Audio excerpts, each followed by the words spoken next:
Nintendo has had a programmable handheld system on the market since 1989, but it's their earlier Game & Watch series that popularized LCD handheld games. These affordable dedicated handheld games became popular in the 80s, and when something is popular, you're sure to find a Simpsons version of it.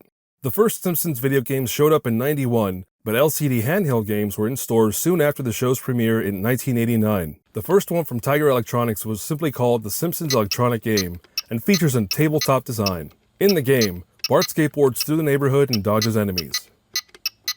Tiger released another LCD handheld with a very different design in the Simpsons Electronic Wrist LCD game. I have to question their naming choices, but I'm impressed with the games they squeezed into such small form factors. This game has Bart trying to ruin Homer's day as he paints the house.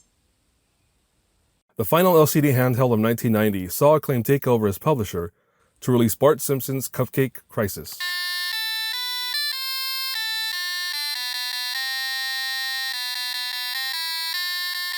They simplified the design of the hardware to use their standard handheld template and brought the setting to the interior of the Simpson house, where Bart must catch cupcakes for points. Acclaim came back around in 1991 to publish Bartman, Avenger of Evil. This game features a first mode where the player must dodge Nelson's rocks and collect a skateboard, cape, and cowl in order to transform into Bartman, at which point Bartman must chase Nelson and rescue Maggie.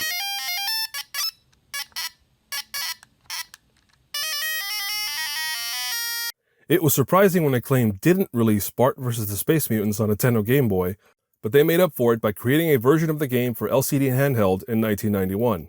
The LCD version focuses on the final level of the game, where Bart must collect radioactive rods and dodge aliens.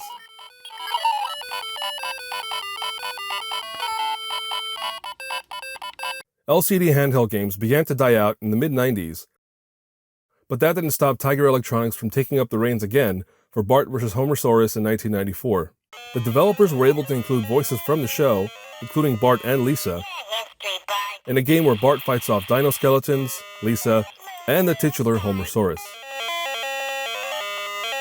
The Simpsons experienced a branding renaissance in the late 90s and early aughts, allowing Tiger Electronics to draw from the well once more in 1999, with the LCD handheld simply titled The Simpsons.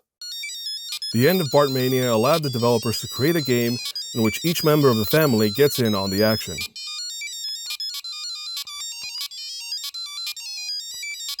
The era of LCD handhelds lasted a couple of decades, but they were ultimately displaced as a medium for low-cost handheld gaming by the advent of mobile phones.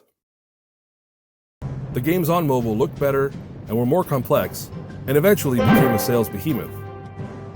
And where there's dollar signs, there's The Simpsons. Hey, boy.